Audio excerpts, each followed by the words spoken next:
Mesdames, Messieurs, bonsoir et bienvenue à cette édition tout à fait spéciale sur les antennes de Equinox Télévision. Invité spécial ce soir, Monsieur le ministre de la Communication en séjour à Douala, dans la capitale économique du Cameroun. Monsieur le ministre, bonsoir. Bonsoir, monsieur.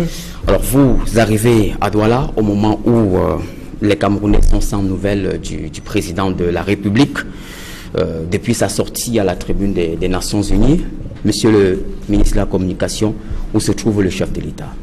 Le chef de l'État, de par son omniprésence, se trouve partout où se trouvent les intérêts de la nation. Les intérêts de la nation ont dicté sa présence aux Nations Unies. Les intérêts de la nation ont dicté qu'il se trouve physiquement là où il est. Et je ne vous dirai pas, je ne sais pas quelles sont vos intentions, si je le savais. Mais, je disais tout à l'heure, rassurez-vous, cher monsieur, le président de la République, du fait des facilités qu'offre la technique et la technologie. Le président de la République est partout où on a besoin de lui. Le président de la République me parle, il suffit que je me mette en Skype ou que je prenne mon WhatsApp, il est là. Il est présent, il est omniprésent. C'est pour vous rassurer, pour vous dire que H24, relevant de sa responsabilité, et tous ses collaborateurs, sous sa haute responsabilité, nous sommes au service de cette très grande, de cette très belle nation. Ne vous inquiétez pas. Mais sauf qu'il y a des inquiétudes, monsieur le président, monsieur le ministre de la Communication. Lorsqu'on écoute les Camerounais à travers les 10 régions du pays, et plus précisément dans les régions anglophones, certains vous disent « nous nous sentirons rassurés si notre président de la République est avec nous au Cameroun ». Cette crise a commencé quand? Cette crise a commencé il y a au moins 1 an. En novembre. En novembre. Le président de la République est absent depuis quelques jours. Enfin, c'est vrai que vous êtes journaliste professionnel, vous avez tendance à amplifier pour donner une dimension que la chose n'a pas. Mais vu l'ampleur des derniers événements, les manifestations du 22 septembre, par exemple. Mais enfin, oui, vous n'êtes pas l'homme de mesure. Vous n'êtes pas l'homme de mesure. Lui, il sait ce qu'il faut, il sait ce qu'il doit être à chaque instant. Vous, à partir du prisme qui est le vôtre, vous pensez qu'il aurait dû être là. Mais si les intérêts majeurs de la nation dictent sa présence ailleurs, il est là où il doit être. Cher monsieur, je suis ici pour vous rassurer que le chef de l'État est parmi nous. Là où je suis en train de vous parler, il est là. Donc, n'ayez doute et inquiétude. Tout se passe comme cela doit se passer. Dans les 10 régions en général et dans les 2 régions en particulier, je vois vos inquiétudes. Je suis navré, je suis désolé que ces sécessionnistes et grands bandits des grands chemins aient réussi à semer le doute et la psychose. Je suis venu ici pour vous dire nous sommes une très grande, une très belle nation. Au même titre que Boko Haram n'a pas réussi à nous déstabiliser, en dépit des chars, des canons et de leur volonté démoniaque, en dépit des solidarités et des partenariats qu'ils ont construits. Boko Haram ne nous a jamais inquiétés. Mais restons sur la crise. Mais sur la crise anglophone, cher monsieur, quand vous donnez la population anglophone, par exemple, s'interroge, monsieur le ministre de la Communication, sur la présence sur le théâtre des opérations, sur le terrain, des cadres anglophones du gouvernement. Depuis un moment, ils sont silencieux. Est-ce l'expression de l'absence d'une certaine emprise sur la population, monsieur le ministre? Nous avons fini avec le président de la République. Maintenant, on va vers les cadres à l'heure où je vous parle. Parce qu'on ne les voit pas ou on ne les entend plus. Mais parce que vous n'avez théâtre de la négociation. Mais vous n'avez pas un radar suffisamment précis et puissant pour les capter partout. Ils sont, puisqu'ils n'ont pas les dons d'ubiquité, ils sont quelque part en train de s'acquitter de leur mission. Rassurez-vous, c'est leur première responsabilité. Ils sont là où ils doivent être en train de s'acquitter de leur mission. N'ayez pas de doute à cela. Je vous en prie et je vous comprends. Il vous faut du visuel. Il faudrait qu'on vous dise qu'on a vu ministre temps, on a vu le premier ministre temps. Non, monsieur, la division du travail du gouvernement vous échappe. Mais je vous prie de me croire. Investi de ce pouvoir. Mais on ne les voit pas, monsieur le ministre. Ils ne sont pas sur le terrain depuis un moment. Vous êtes ici, comment pouvez-vous déclarer qu'on ne les voit pas? Avez-vous le don d'ubiquité? Nous sommes sur le terrain, monsieur le ministre. Nous suivons l'évolution de l'actualité. Est-ce que vous pensez raisonnablement, avec ce qui se passe là-bas, que les ministres d'expression anglaise comme première langue, qu'ils restent indifférents, qu'ils restent donc tapis dans leur bureau à Yaoundé pendant que la situation est délicate et difficile de l'autre côté? Non, non. Alors, vous avez tendance à l'évolution de vous avez tendance à accuser des ministres. Ils sont présents, ils sont sur le terrain. Il s'agit d'une. Vous êtes journaliste, vous défendez votre métier, je défends le gouvernement. Très bien. Alors, parlons justement ils sont sur le terrain. Très bien. Ils sont sur le terrain en train de faire leur boulot. Et parlant justement de votre posture de défenseur du gouvernement, tel que vous le dites. On se souvient, monsieur le ministre de la Communication, qu'aux premières heures de cette crise, vous avez affiché une posture de négation de l'existence d'un problème anglophone. Mais pas plus tard qu'il y a 24 heures, vous avez fait une déclaration, notamment dans le quotidien gouvernemental Cameroun Tribune, pour dire qu'il y avait effectivement une crise sociopolitique qui avait un ancrage certain dans les régions anglophones du Cameroun. Quelle est votre posture aujourd'hui? Est-ce que vous regrettez de n'avoir pas pris la pleine mesure avant de vous prononcer aux premières heures de cette crise? Cher monsieur, vous avez raison. La première déclaration que j'ai faite le premier jour où j'ai eu à mes côtés les ministres de l'éducation de base, enseignement secondaire et autres à mes côtés, j'avais dit effectivement qu'il n'y avait pas de problème anglophone pour la bonne et simple raison que dans mon esprit, il s'agissait des problèmes de routes brisées, des écoles qui manquent, des ponts qui manquent. Je dis ce problème est commun sur l'ensemble de la nation. Quand il s'agit des problèmes d'infrastructures, d'écoles, des problèmes sanitaires, c'est des problèmes globaux que connaissent les régions. À partir de quel moment commence donc la crise anglophone pour vous? Je vais répondre, mais écoutez, je suis objectif, je suis honnête. Je dois vous dire, au premier jour, dans mon esprit, et après m'être entretenu avec quelques experts, je focalisais l'attention sur les infrastructures, sur les problèmes sociétaux. Mais, quand les avocats, les enseignants ont posé le problème, on dit, ah, pourquoi est-ce que tous les documents ne sont pas traduits en anglais? Pourquoi tout ce qui sort de l'administration n'est pas dans les deux langues conformément à la Constitution? Pourquoi à l'ENAM il n'y a pas telle section? Pourquoi telle? Oui, il y a ce problème. Et il faut le régler. Donc, cher monsieur, je dis que oui. Au départ, je n'avais pas cette vision. C'était une vision qui était perçue à travers un prisme réducteur. Aujourd'hui, le prisme a pris toutes les dimensions qu'il faut et tous les problèmes que nos compatriotes ont soulevés, en particulier les problèmes des avocats et des enseignants, tous ces problèmes où on trouvait la totalité des solutions ou en passe de les trouver. Mais n'est-ce pas cette erreur d'appréciation qui vaut aujourd'hui la profondeur de cette crise, monsieur le ministre? Vous savez, la perfection n'est pas de ce monde. Hein. Donc le gouvernement reconnaît s'être trompé dans son analyse et son appréciation des revendications qui étaient au départ corporatistes, devenues politiques. D'abord, je voudrais vous faire remarquer une chose. Ce plateau n'est pas un tribunal et vous n'êtes pas un procureur à charge. Loin de là, monsieur le ministre. Voilà. Nous sommes ici pour un regard prospectif. Vous invitez le ministre de la Communication qui porte la parole du gouvernement à jeter un regard sur le rétroviseur. La réalité, c'est à travers le pare-brise et non le rétroviseur. Parce que justement, on est passé d'une revendication corporatiste, telle que vous le disiez, à une crise devenue essentiellement politique, avec des ramifications. Cher monsieur, nous sommes en train d'avancer. Nous n'avons jamais prétendu que le gouvernement est parfait, jamais. Mais nous proclamons que le gouvernement est perfectible.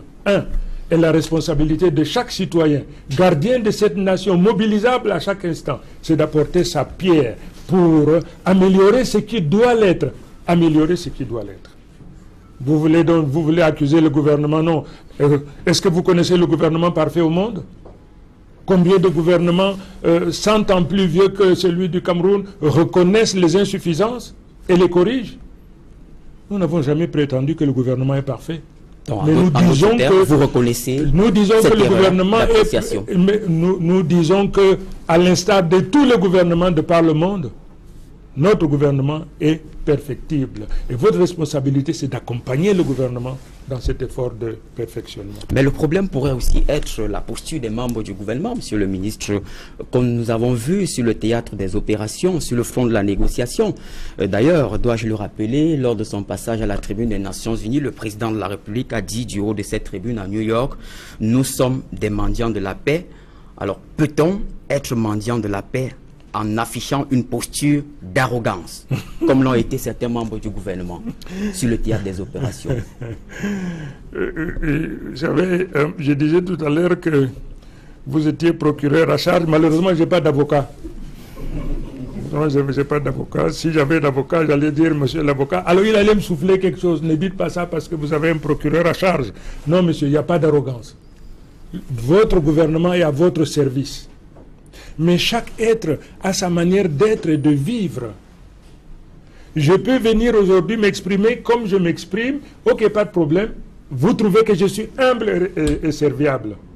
Quelqu'un vient, vous sert, vous direz, celui-là, il est arrogant. Non. Il n'y a pas un comportement type qu'un membre du gouvernement doit avoir. Mais chaque responsable, conformément au texte organique de son département ministériel, doit être à la hauteur de ses responsabilités et de ses défis.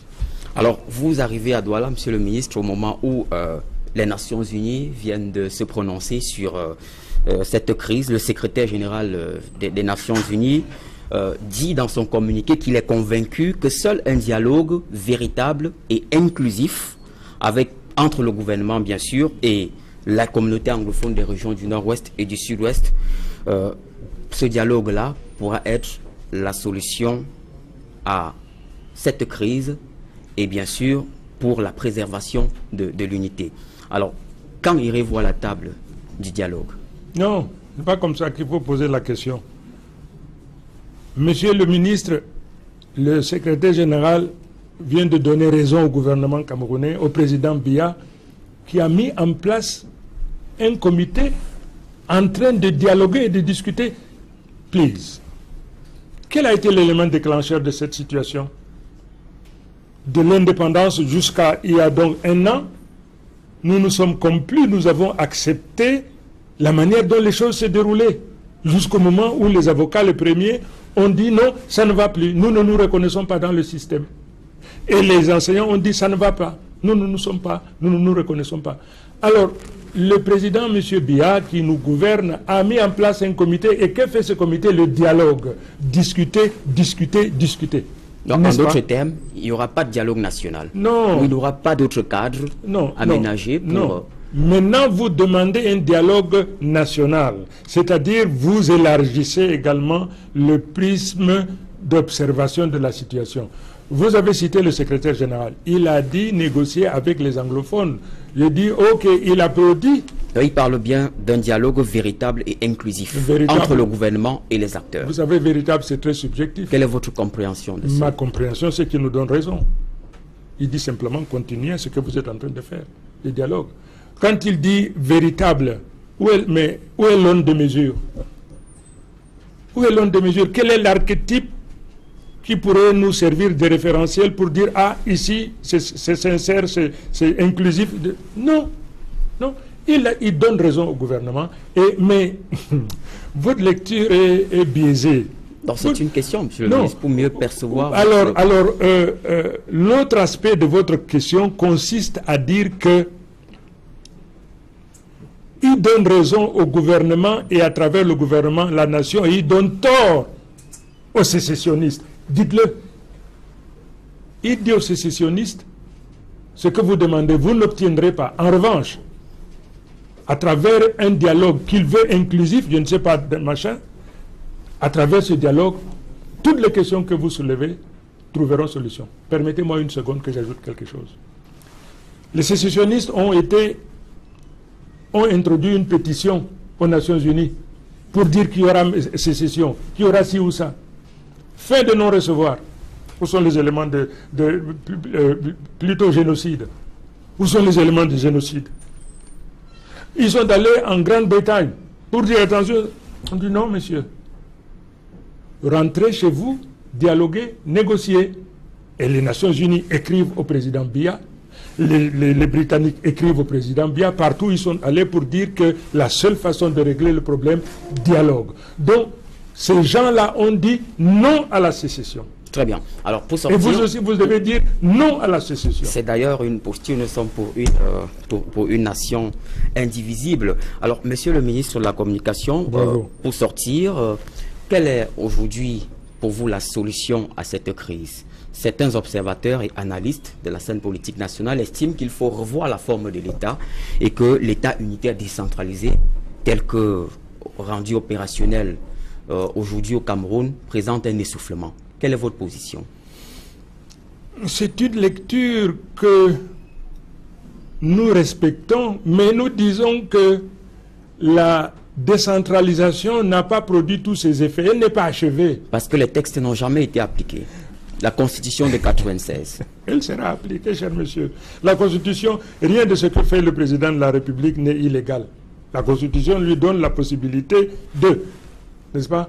Alors, on mais ne 20 peut ans pas... après, monsieur le ministre, comment comprendre? Monsieur, on ne peut pas émettre un jugement de valeur et procéder à une condamnation pour une chose, pour un bébé encore en gestation. Attendez d'abord que que la décentralisation produise tous ses effets. Si nous ne sommes pas satisfaits, on interroge le chef de l'État. Mais pendant que la chose est en train d'être mise en place, vous dites que ce n'est pas bon. Non, c'est un procès en sorcellerie, n'est-ce pas? Un mot à l'endroit des Camerounais, de nos frères anglophones qui nous écoutent avant de sortir? Pas seulement de nos frères anglophones. Je voudrais d'abord saluer le PDG de Equinox, qui se trouve être le président de la commission de la carte de presse. Il fait un travail merveilleux. Je suis fier de ce qu'il est en train de faire. Mais je voudrais rappeler au président, un journaliste de qualité, n'est-ce pas? Mais surtout qui a foi en sa nation. Si Séverin Tchounkè n'avait pas foi en sa nation, il n'aurait pas investi. Et je lui demande donc d'être gardien de son investissement. Parce que si le Cameroun brûle, lui il perd. Vous perdez rien, vous partez. Mais lui il perd. Pas tout à fait, monsieur le ministre. Attendez. Donc lui, il est obligé d'être gardien de cette nation. Il faut qu'il soit gardien. Il ne faut pas écouter les aventuriers. Et à nos frères anglophones? Non, je m'adresse d'abord aux journalistes. Je suis responsable de la communication. Nous sommes des gardiens de l'orthodoxie, nous sommes gardiens de notre vouloir vivre ensemble, nous sommes gardiens de l'intégrité territoriale de notre maison. Je prie au président, aux journalistes, que tous ceux qui promeuvent la haine, ne leur donnez pas accès. Soyez gardiens jaloux de ce que nous sommes. Nous sommes en période de crise. Soyez tous des sapeurs-pompiers et non de la pyromanie. Merci, monsieur le ministre. Mesdames, messieurs, merci pour votre aimable attention. Ne quittez pas. Dans un très court instant, la version en langue anglaise. Monsieur le ministre de la Communication sera face à Mfor Hansen Tchandji. A tout de suite.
Good day and thanks for joining me in this special edition of the news. We're receiving the Minister for Communication, Issa Chiroma Bakari, who is touring media houses in Cameroon's economic capital, Douala. Mr. Minister, good day.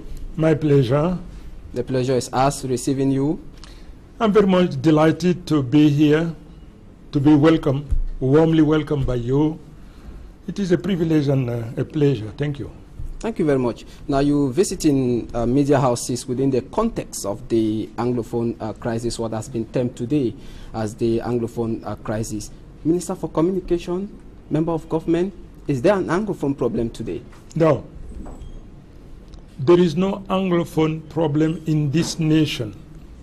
Please, you have a handful of people who have decided to blackmail, to take hostage the 2 regions and consequently the 10 regions in our nation. There is no Anglophone problem as such.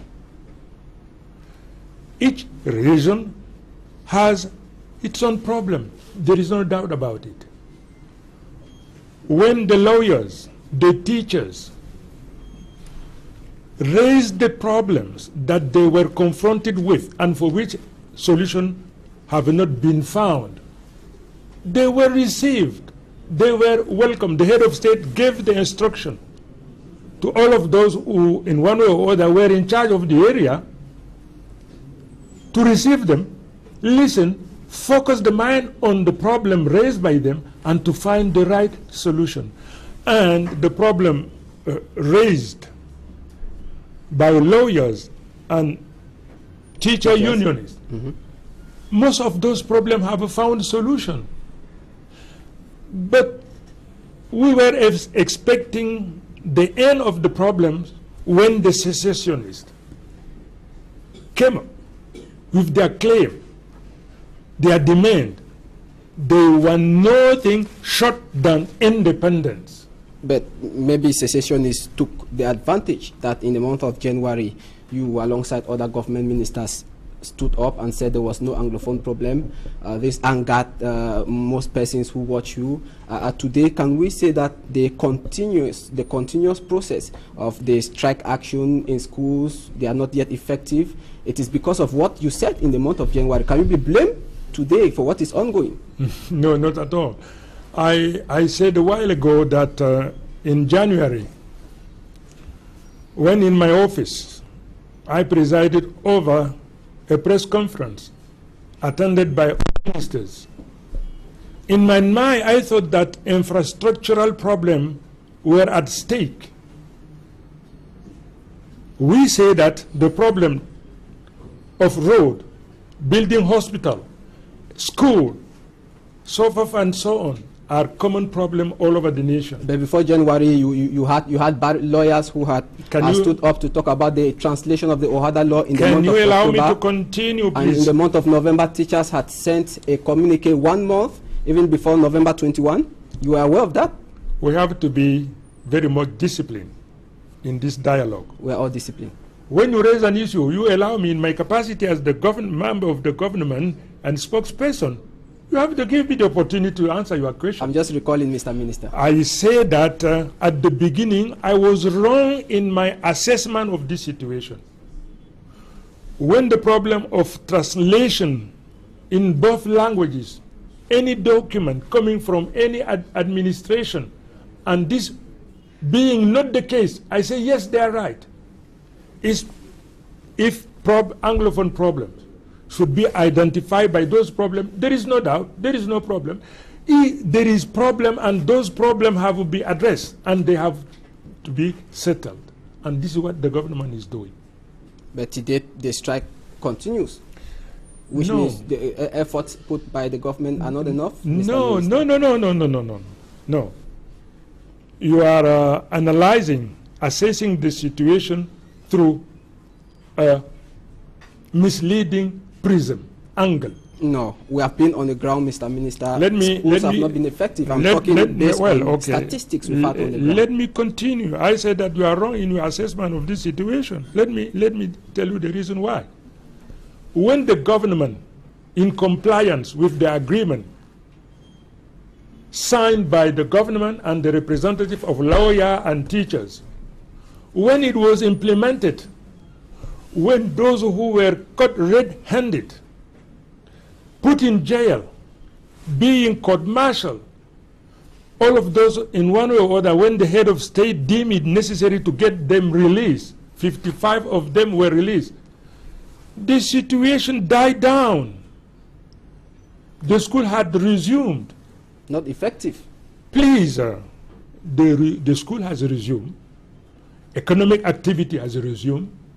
Day-to-day life of Cameroonians in those areas have resumed. But the secessionists, when they realized that their aura, their charisma was dying down, dwindling, when their mot de passe could no longer be heard and implemented by others, they resorted to violence. That's the reason why you are a parent. On the 22nd of September, almost the whole of Northwest and Southwest regions who came out as secessionists. No, not at all. Because most of them not were dancing that released Manchu BBC. Not at all. The perception of the order from the head of state, Pobia, to release everybody was not well taken and communicated by those in charge. Not at all. Please, refrain from amalgamation. The Anglophone are victim of this situation. You have a handful of people settled abroad who are dictating what is taking place under threat, because people have been taken hostages. Without threat, this situation would have disappeared completely out of our radar. We are convinced. They are threatening. They call MPs. This is, you cannot deny this.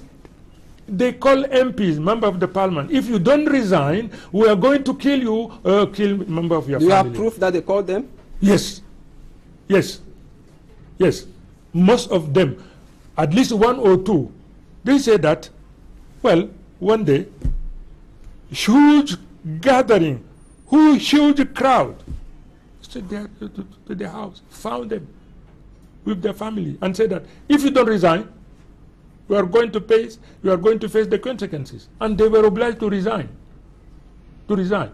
So, under threat, it is possible to get what you want. But freely, it is impossible. Now, what happened with the other detainees, Anglophone detainees who are still in jail? The head of state, through the Secretary General, the President of the Republic, signed a release calling for the total release of everybody. What happened? Can you explain to Cameroonians and the families who are watching you now? There was a criteria according to which whoever do not have or does not have blood in the hand, those who those who have blood in their hands, caught red-handed, violation, burning, killing, destroying, we didn't see that in the community, profaning. I am a member of the government. I'm giving you the explanation. So it should have been clearly written out. Take this communique. Take this communique. Take it. Read it. You are reading is libelous. Is biased. Is biased. No, Cameroonians are. You are not right. Cameroonians are saying No. Please. This debate is very much serious. It's a serious debate, Mr. Yes, Minister. we are talking so about the life of people. Because people want their detained brothers and sisters to be out. You see, you have some of them who are being tried. They are being court-martialed. The separation of power between executive and legislative, executive and judiciary, this separation does not allow the head of state to interfere when matters are already enrolled, when matters are being prosecuted, when matters are being court-martialed. When it is ended, the head of state is vested with power to amnesty. No matter what your crime, the head of state is empowered by our constitution to free, to liberate, no matter how tough, no matter how bad Now the crime you have committed. Yes. The head of state has the power to liberate you, yes, if he deems it necessary to do it. Now, all of those who today are in jail, for sure, because they are being prosecuted, they are being court-martialed. Wait until it is over, and we are going to see what the head of state is going to do. I'm not authorized to tell you this is what is taking place. I'm here to enlighten you. I'm here to let you know that our brothers and sisters in the two regions are the victim. They are victims. They became the scapegoat by the secessionists.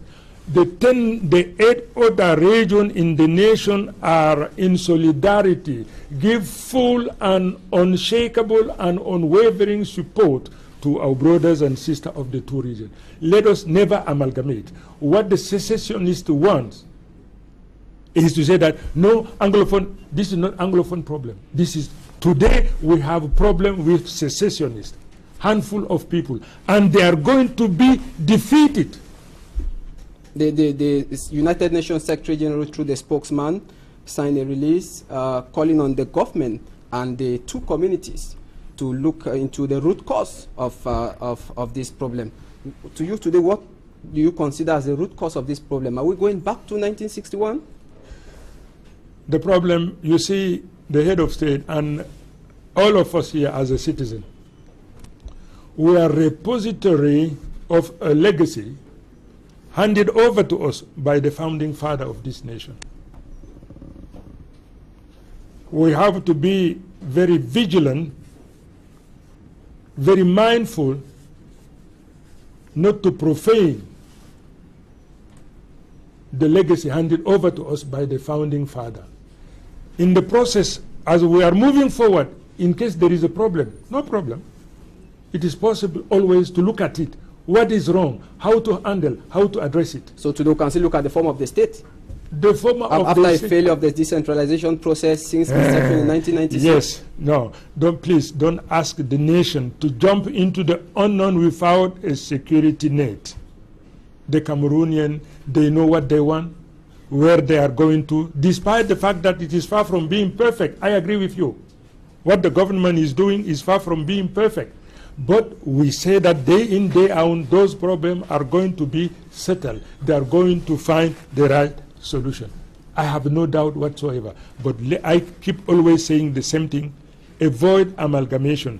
The second aspect I would like to mention, all of us here, we are custodians of our common willingness to live together. Please, please, be the custodian, be the guardian of our common willingness to live together, the protection of our common, the physical integrity of our nation. Okay, as Communication Minister, are you aware that Barrister Akeremuna wrote to the United Nations talking of a genocide in the making? He cited some journalists at Vision Card who have been using hate speeches to talk of how they should arrest Anglophones. Are you aware of the situation? It is wrong. It is wrong. On behalf of the government, I strongly condemn whoever speak in such a way. Whoever. It is wrong. This is whoever. If ever it has taken place, we have to condemn it. We have to denounce it. We have to reject it. You agree with me? Same message is circulating in the internet. You have to drive out of our region all francophone. All francophones should be taken away. We must reject it. I can see it in the internet. And the message is the one of the secessionists. We have to condemn and we have to blame them for that. And if a Cameroonian speaks in such a way, he is condemnable. We reject it in the government. We denounce it. It has to be made clear. Okay. Any special message before we go? To the public, the Anglophones who are watching you, will they make hay while the sun shines? We are a great nation. We are a marvelous nation. We are a marvelous people. The protection of this nation is of our paramount importance. Our willingness to live together, to move together, to build this nation is sacred. We have to protect it. On behalf of the government, I say that all of us, we are Anglophone today, because Anglophone, they are the first victim of this situation. Burning school, killing people, profaning our symbols, burning flag, it is wrong. We must never ever accept it. We have to condemn it. We have to fight it. But we must remain united. Cameroon is one of the privileged nations on earth for having the two official languages, French and English. We have to protect and promote it. As far as our brothers and sisters Anglophone are concerned, I would like to mention what I have already noticed, which is taking place. The next generation, the generation of my kids, for sure my grandkids, there will be more English-speaking people than French English-speaking people. Tomorrow there will be no longer a language or culture problem. So please, please, don't allow irresponsible people to call for secession, to threat. It is wrong. As a journalist, you have the responsibility. You have to protect this nation. This is our responsibility. The reason why I came here. Thank you for giving me this opportunity. Thank you. And whenever need be, I am always ready to come and discuss with you. This crisis is moving to an end because the government has already taken all measures. Secession will never take place, and you agree with me, violence should stop. I agree, and you agree with me, and dialogue must continue. Dialogue must be the only framework, the only possibility that all problems, no matter how complex and tough they are, the only possibility to address them is through dialogue. And the military too should stop shooting. The military has never shot in any. How can you say this? Many people have been reported dead. We have confirmed. On September 22 in the northwest, in Kumbo and in Mamfi. Before we leave, Mr. Minister. Please. The situation is already very complex. Don't put oil on the fire in order to increase the complexity of this problem. To deal with it, it is not easy. But if you stand in this way, you will make it more complex than it is today. We are a great and big nation. Let us remain united today, tomorrow, and forever and ever. Thank you very much, Mr. Minister. Merci beaucoup, mon cher. It was a pleasure being with you equally in this special program where we received the Minister for Communication, Issa Chiruma Bakari, who has been making a tour in media houses in Cameroon's economic capital, Douala. Thanks for watching. Good day.